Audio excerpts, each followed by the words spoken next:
Channel 02, Paragraph 1.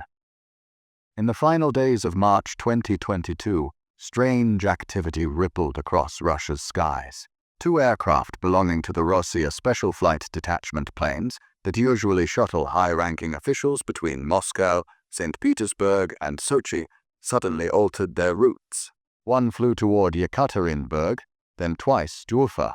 Another, a massive Ilyushin jet, flew not only to Yekaterinburg, but also to Magnitogorsk. These weren't tourist trips or ordinary political errands. The timing was suspicious. Only a month after Russia's full-scale invasion of Ukraine had begun.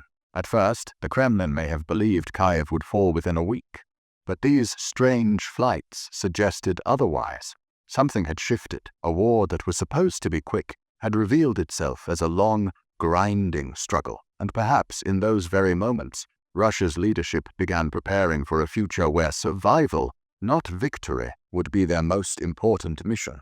The locations of these flights form a triangle, and in the heart of that triangle stands one of Russia's most enigmatic secrets, Mount Yamantau. Rising from the southern Urals, this mountain has long been surrounded by rumors of colossal underground structures. Some claim it hides a nuclear command center, buried nearly a kilometer beneath solid quartz rock. Others whisper of a subterranean city, designed to shelter tens of thousands of elites in the event of nuclear war. American intelligence analysts during the Cold War studied satellite images showing vast construction, tunnels carved into the mountain, and roads built for heavy equipment. But after the collapse of the Soviet Union, reports claimed Yamantau was abandoned. That assumption, however, didn't last long. In the 1990s, U.S. spy satellites again noticed activity. Convoys of trucks, cranes, and excavators. Something was happening under the mountain, something Moscow never explained. In fact, even in recent years, there have been disturbing signs that Yamantau is far from dormant. In April 2021, locals in the nearby closed city of Mezhgorye witnessed a convoy of at least 19 heavy construction vehicles rolling into town. All bore license plates from Moscow. Officially, they were working under a shadowy organization known as Construction Directorate Numbers 30. But this entity, often referred to as US 30, isn't just any contractor. It is directly tied to Russia's Ministry of Defense and specializes in large-scale underground fortifications. Around the same time those convoys appeared, Russia began massing troops on Ukraine's border. Mere coincidence, or the quiet preparation of a country bracing for catastrophe. And when the presidential fleet appeared above these very cities in 2022, suspicions only deepened.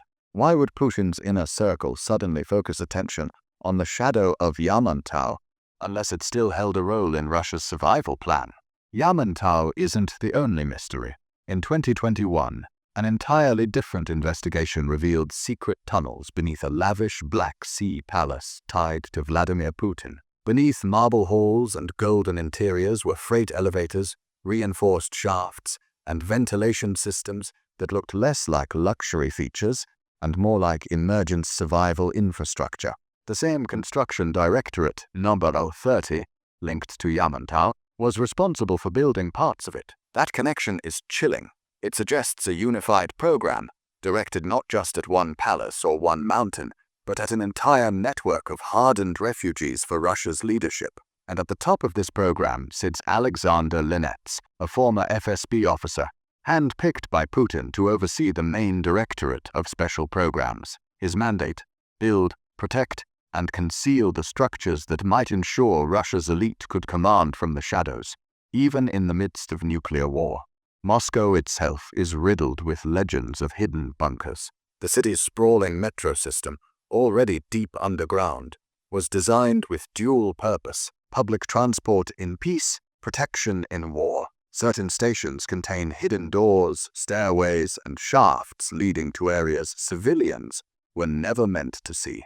Rumors speak of Metro 2, a parallel secret subway that supposedly links the Kremlin with massive underground shelters near Moscow State University. In 2015, a group of urban explorers who wandered too far into abandoned tunnels were arrested by the FSB, accused of leaking state secrets. Coincidence or proof that the myths are rooted in truth? And it is no accident that land near the university, partly developed by Putin's own daughter through her foundation, is rumored to sit atop a colossal bunker capable of housing 10,000 people. Just as in the Soviet era, Moscow remains a city with two faces, one for its citizens and one buried deep below for its rulers. Beyond Moscow, whispers of hidden refuges stretch to the Altai Mountains, where a secluded retreat connected to Gazprom hides far more than picturesque views. Satellite images reveal a massive transformer station, powerful enough to sustain a small city. Why build such capacity for a handful of dachas in the forest? Analysts suspect the presence of yet another underground complex, perhaps even a backup command center for the president's family. Yet, with every rumor, a question lingers. Are these true fortresses of survival, or hollow myths built on paranoia? The answer is hidden in stone and steel, beneath mountains, palaces, and cities. Putin himself remains shrouded in mystery, and so do the bunkers tied to his reign. Maybe they are vast underground cities. Maybe they are nothing more than damp corridors and peeling concrete. But one thing is certain. Russia's leaders are preparing for a future where the ground above them might no longer be safe. And that thought alone should make us all uneasy.